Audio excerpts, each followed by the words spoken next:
Hey, what's going on, everybody? Let's go ahead and get right on into it. There's going to be no introduction needed here. First, we go 3 points into Storm Strike. You want the vulnerability. We go down into the Shred Tree, your core skills, all the Shred, 1 point enhanced, 1 point primal, 3 points predatory instincts, 3 points the gate, however you pronounce that first word. All the way into defensive, 1 point cyclone armor, 1 point enhanced cyclone armor, and then preserving cyclone armor. 1 point ancestral fortitude, 3 point vigilance. You can go 1 or 2 points into Bloodhowl. I believe I have 2 points into it because I have 3 points coming from items. This is very important if you're going to be pushing into semi-higher content. It's always refreshed. Every time you get a kill, it's reduced by 1 second, so you're pretty much just spamming Bloodhowl.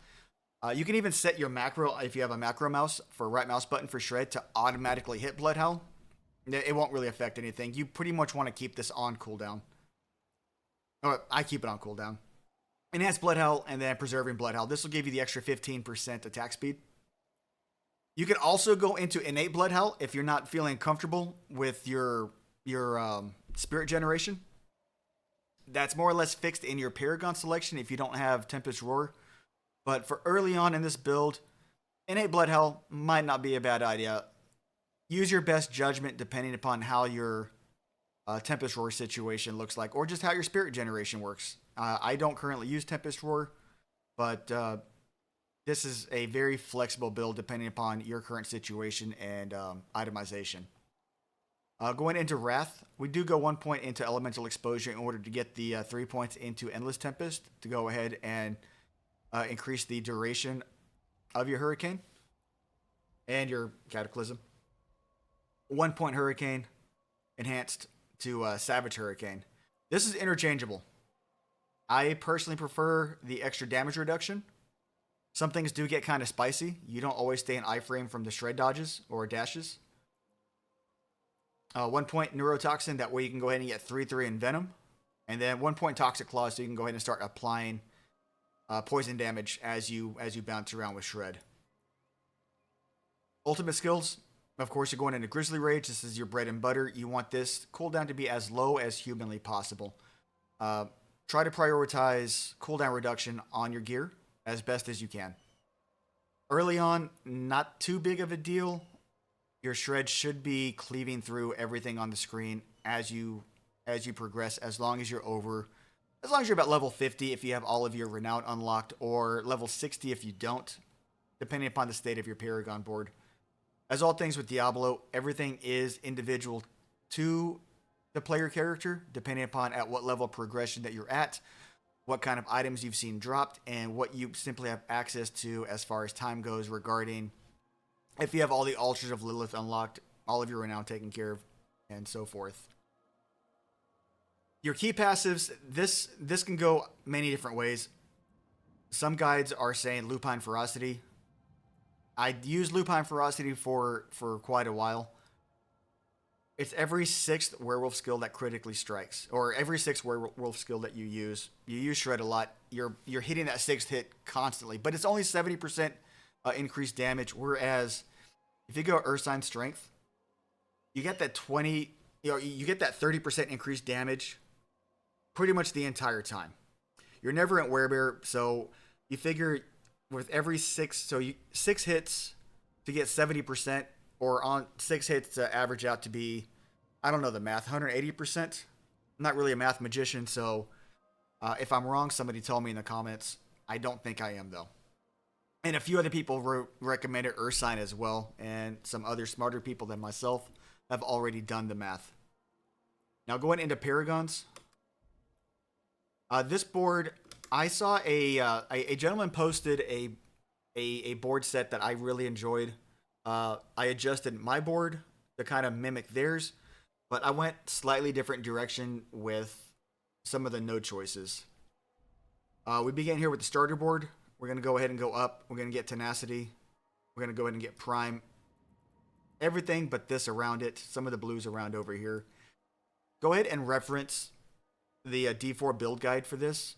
It seems like a waste of time to go ahead and go through each individual board. I'm just going to hit some of the key topics. I don't want this video to be more than like 8-9 minutes long. If I can go less, that'd be better.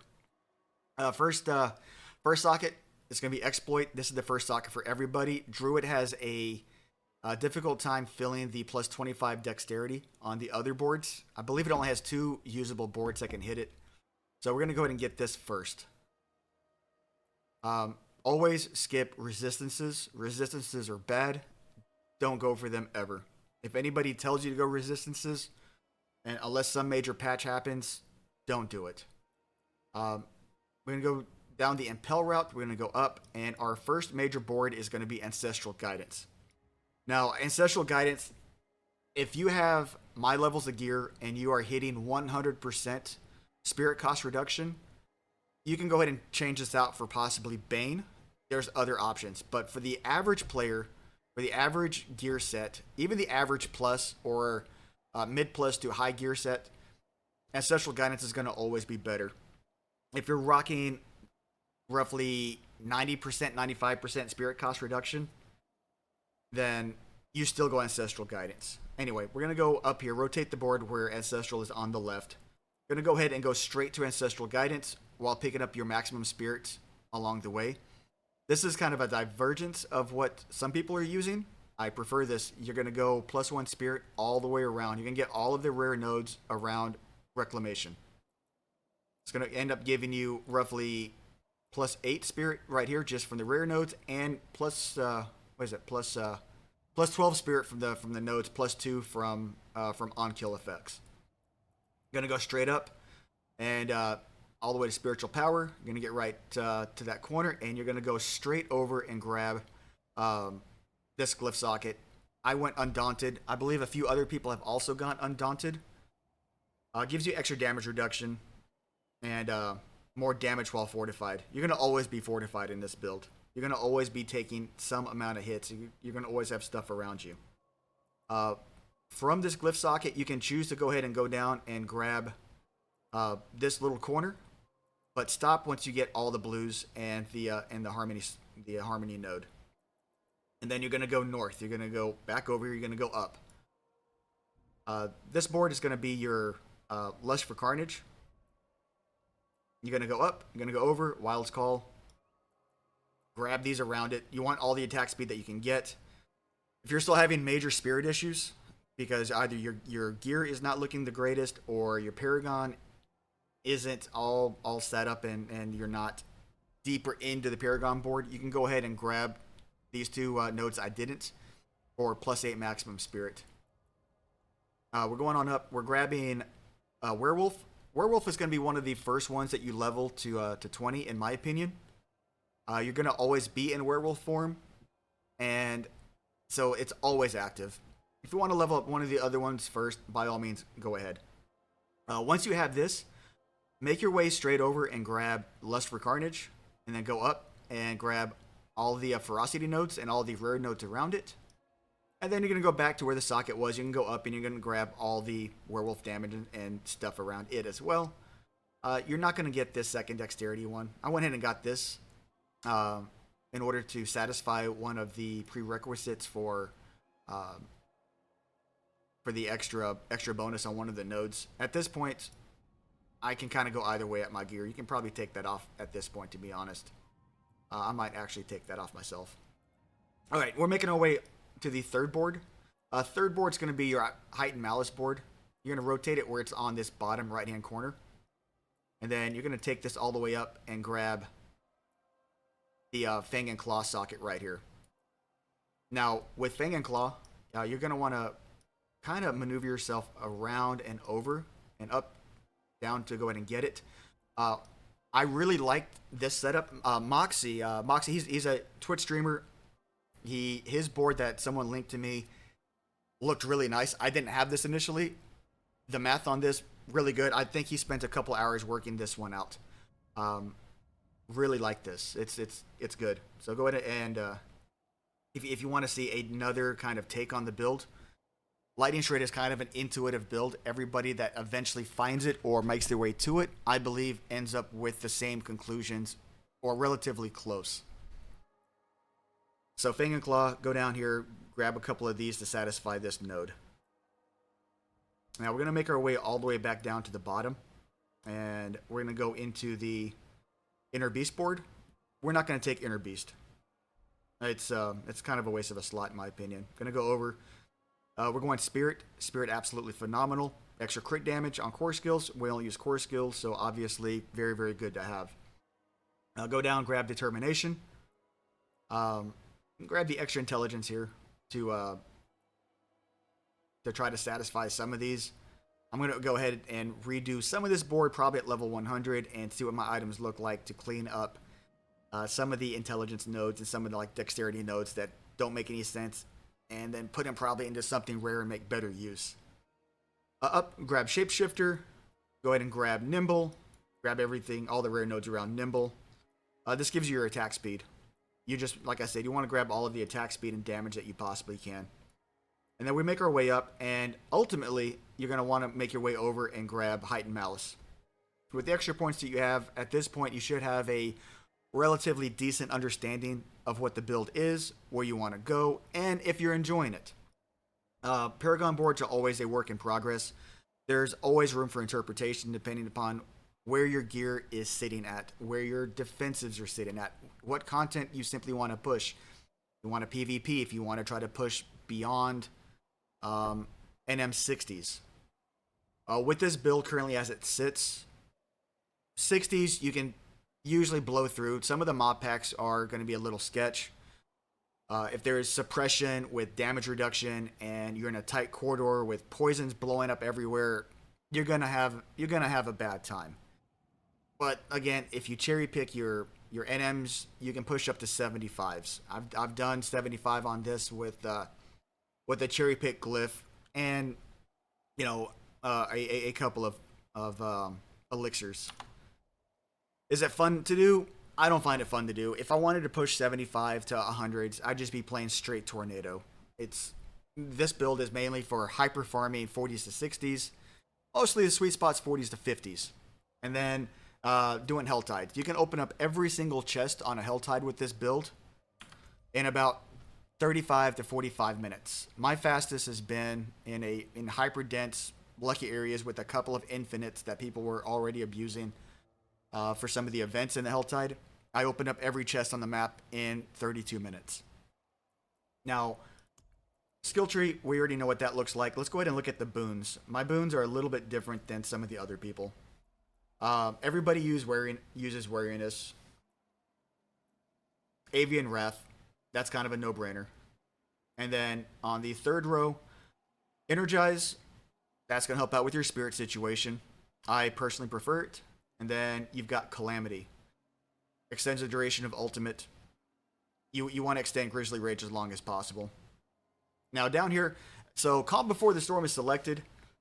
This is up for debate. I prefer to use Overload. In my opinion, the damage output from Overload with the lucky hit, and if you have decent lucky hit on Shred, you're going to be absolutely just one shot annihilating, blowing up everything as you teleport around. So I prefer Overload. If you're having issues keeping Grizzly Rage up, go ahead and go Calm Before the Storm. It's like I said, it's all based on your gear. Now, as far as itemization goes, this is what I'm using. You want emeralds, not emeralds. Are these? Whatever. You want the green ones in the weapons. You want the blue ones in the armor. You want skulls in your jewelry.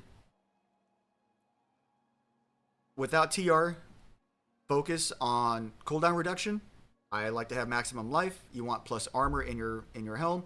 And I really like having life on kill. That's one of those other things that's kind of up for debate. I really like life on kill. Do what you want with that fourth spot. I'm using Mad Wolf's Glee. I still use Mad Wolf's Glees even up into the pushing 60s. This can be a 3-4 defense chest, 4-4 defense chest. You have room to move here. If you go 3-4 or 4-4 defense chest, perhaps you want to toss Might for the aspect into it. Or, whatever you're feeling at the time. Your gloves are very important. You really want +4 shred gloves, you want attack speed, and you want lucky hit. You want all three of those as high as you can possibly get. The fourth spot really doesn't matter. you can optimize. I've got a decently high roll on critical strike damage with werewolf skills. I'm always a werewolf, so we're using that. We're always using shred. So I mean, for me, it worked out. Legs, you want 3/4 or 4/4. Toss on disobedience and send it. So, so the boots are another thing that's kind of open for interpretation. I really like movement speed. I absolutely hate having to use my mount. Horses in this game are absolutely awful. They feel bad to use. They feel bad to mount up on. What you really want is percent total armor while in werewolf, because you're always in werewolf. And you want spirit cost reduction, as high as you can possibly get it. The other two spots, do what you want. Depends on what gear you have. Weapon-wise, I use waxing gibbous. If you have a very well-rolled waxing, or even a mid-rolled waxing, or sometimes even a high eye-level crappy rolled waxing, you want to use waxing. You want the guaranteed crit. You're not actually running any crit percent chance in this build, as far as the items go. So being able to chain trigger waxing allows your clear speed to become absolutely ludicrous. If you don't have waxing, get a good 800 plus eye level one-handed axe. You only want to use an axe because percent damage to healthy enemies, you'll be triggering that a lot. And it helps with your one-shots. You can usually find cheap axes on the D4 Barbarian Sanctuary trade chat. You can get really nice 800 plus eye level axes for almost free. And if you go that route, vulnerable damage, close to enemy damage, crit damage, you know, the usual suspects. But if you go the route without waxing, you're going to want to include critical strike chance on these other spots. Now with your totem, spirit cost reduction, damage reduction while enemies are poisoned helps out a lot. I like fortify generation because you're always building fortify. The big one is cooldown reduction. My totem is scuffed. Unfortunately, I'm at 119 million per reroll. We're never getting cooldown reduction maxed. Season's too close. This is what we're working with right now, you know? Jewelry, amulet, standard, and venom amulet. You want that to be +3. You want cooldown reduction. I want movement speed. Not everybody wants movement speed. I do. And then I went ahead, like this one had plus 34.5% damage after killing an elite. I like that. You know, just extra damage. You're flying through mobs anyway, so any extra little bit of damage is going to be good. Rings, lucky hit, vulnerable. I like having plus hit points, and then critical strike damage. This can go either way. Like I said, if you're not, not either way. The fourth spot, like the maximum health, can kind of go either way. Critical damage can go kind of either way. There's some interpretations and some theory crafting where people are pulling away from that a little bit with these builds. But initially, if you don't have waxing gibbous, go ahead and go plus crit, 7.5 if you can get it on both rings, on the gloves. Then you can use a very nice, well-rolled one-handed axe.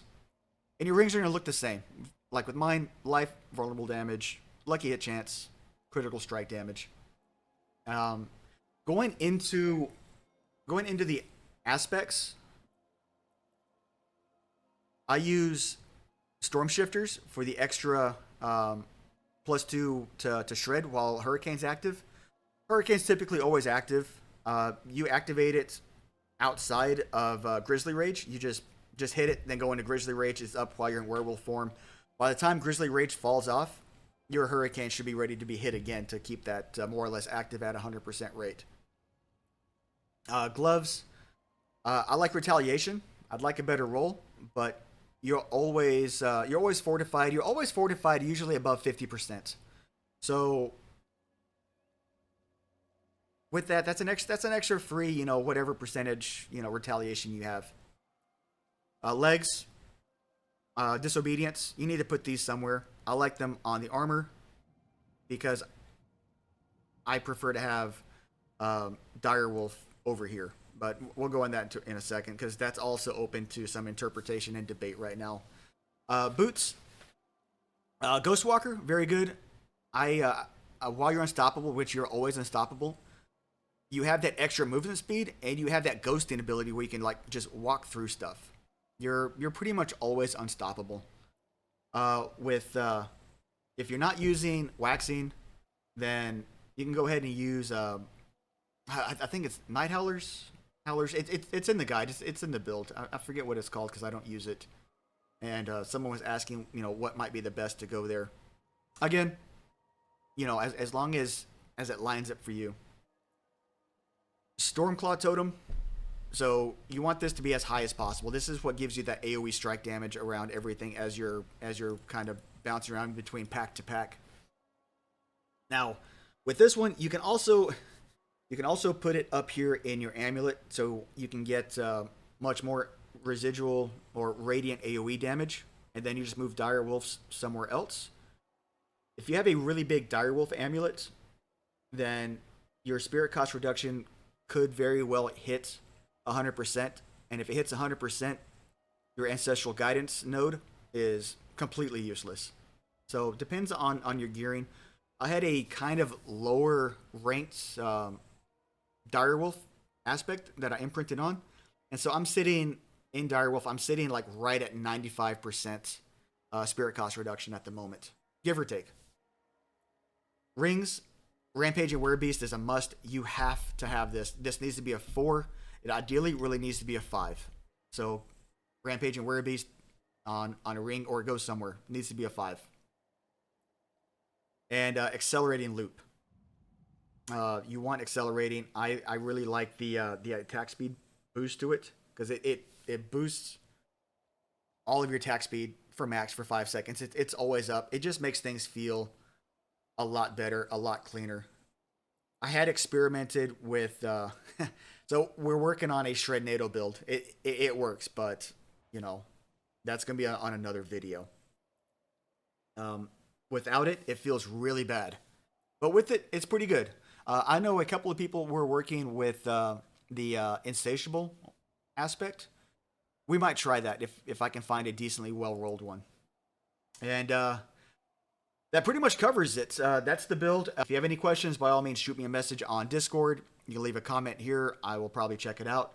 Or post on the guide. I'm also live every day on Twitch from 6 p.m. Central to 10 p.m. Monday through Friday. And that link will be in the description below. Also in the description below is going to be everything else. If you don't, like I say, if you don't want to watch a YouTube video, you can kind of go through step by step with a written guide as well as the D4 planner. But that's all that we got for you guys today. Like I said, thank you again very much, and hopefully everyone's doing well. Stay easy.